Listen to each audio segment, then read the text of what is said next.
Last week, the world looked on with horror as the Trump administration implemented its zero-tolerance policy that separated parents from their children at the US border with Mexico. This week, many were also appalled to see the Supreme Court uphold the Trump administration's travel ban on predominantly Muslim countries.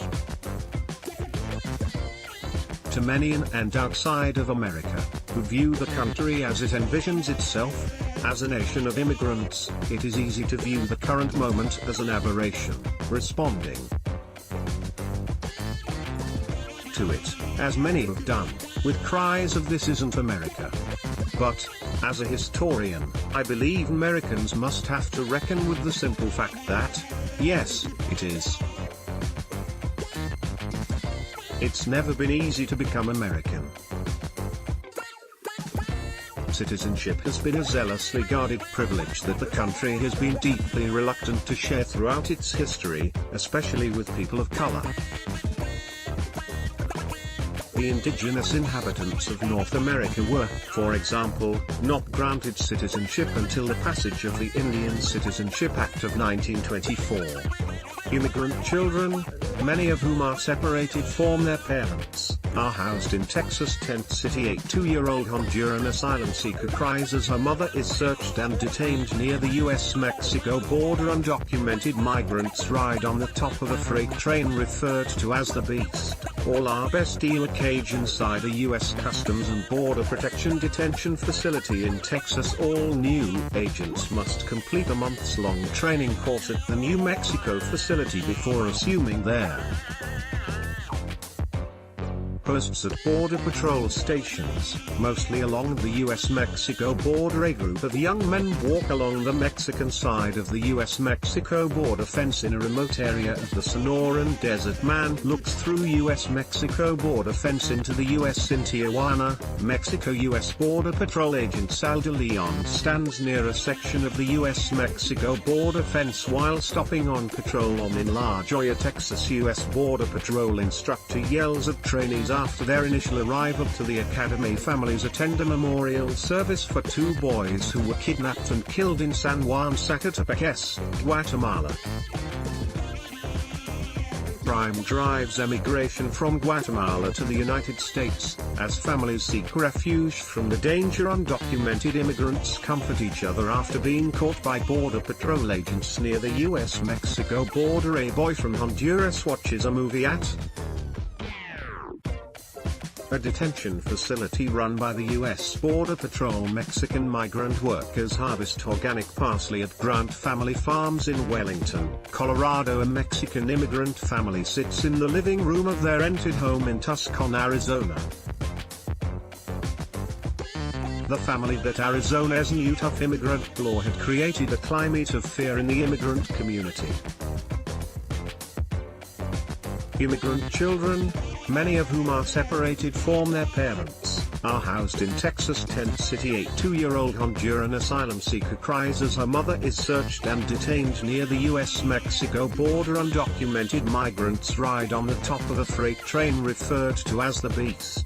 All are best in a cage inside a US Customs and Border Protection detention facility in Texas. All new agents must complete a months-long training course at the New Mexico facility before assuming their posts at Border Patrol stations, mostly along the US-Mexico border. A group of young men walk along the Mexican side of the US-Mexico border fence in a remote area of the Sonoran Desert. Man looks through US-Mexico border fence into the US in Tijuana, Mexico. US Border Patrol agent Sal de Leon stands near a section of the US-Mexico border fence while stopping on patrol in La Joya, Texas. US Border Patrol instructor yells at trainees after their initial arrival to the academy. Families attend a memorial service for 2 boys who were kidnapped and killed in San Juan, Zacatepec, Guatemala.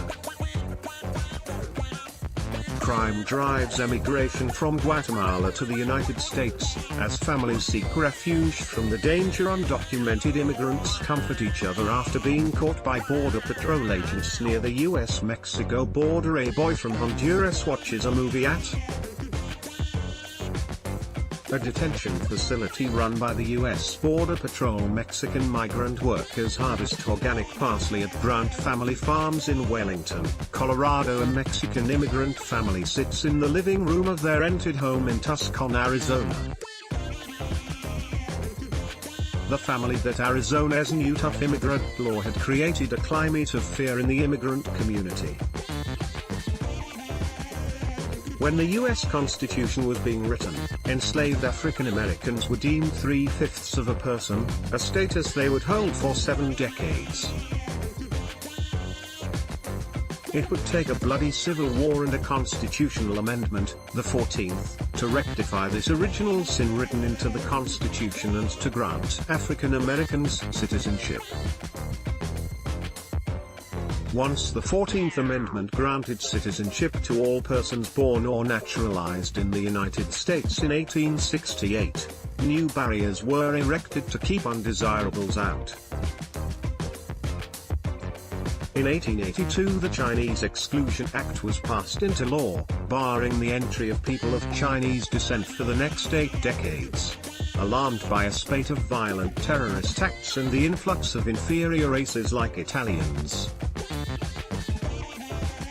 and Jews who practiced unfamiliar religions, the United States would go on to pass the National Origins Act in 1924, establishing quotas that essentially banned Southern and Eastern Europeans from entering the U.S. for the next 4 decades. And the U.S. has a long history of separating and/or interning families of color, citizens or not. During slavery days, owners would routinely sell enslaved members of families to different owners, thereby tearing apart the family bonds enslaved people forged in the face of massive oppression. Native children were often taken from their families and sent to government-run boarding schools where they would be punished for speaking their own languages and would often never see their parents again. Migrant families struggled to reunite after Trump border order, and during the Second World War, citizens of Japanese descent were sent to concentration camps because they were deemed a threat to national security. Indeed, part of the Supreme Court ruling in favor of the travel ban was the decision to repudiate the constitutionality of Japanese internment, something upheld by the Supreme Court for the past half-century. This is a painful history, and, for those Americans raised on the narrative written on the Statue of Liberty that they are a nation that welcomes the tired, the poor, the huddled masses, yearning to breathe free, a difficult one to accept. It runs against everything many Americans believe the country represents. But this is the reality of its history. How does this happen over and over again? It begins with language. Words matter, and how we talk about people matters. On the Irish Outsiders Tour, run by New York's Tenement Museum, of which I am president, we tell the story of the Moors, an Irish family who immigrated to the US in the 1860s only to face a tidal wave of anti-Irish prejudice. I routinely see visitors in shock when we show cartoons of the day in which the Irish were depicted as subhuman apes.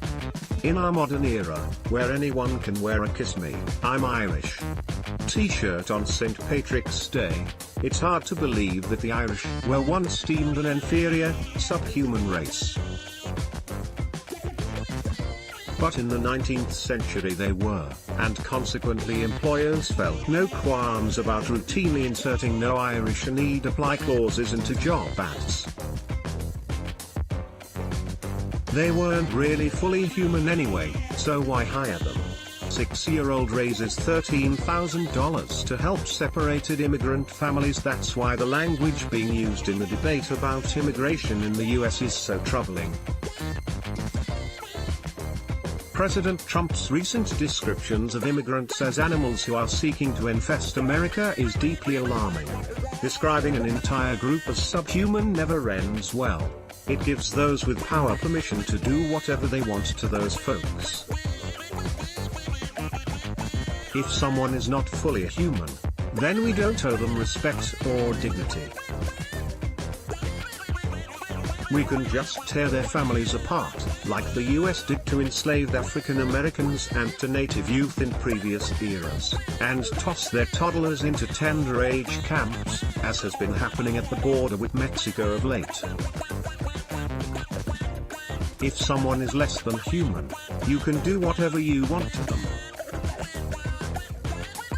I'm sorry to say that what is happening at US borders, while inconsistent with American ideals, is far too consistent with the realities of the country's history. The US cannot afford to think the current furore around immigration is occurring in a vacuum, and that everyday Americans do not have a part to play. Its history attests to the fact we must not turn a blind eye to cruel, dehumanizing rhetoric towards any group of vulnerable people, no matter how it is justified or who it is against. The consequences are clear. Kevin Jennings is president of New York's Tenement Museum, that hosts the Irish Outsiders Tour. He served as Assistant Deputy Secretary of Education under Barack Obama. Prior to that, he led GLSEN, Gay, Lesbian and Straight Education Network, which he co-founded in 1990.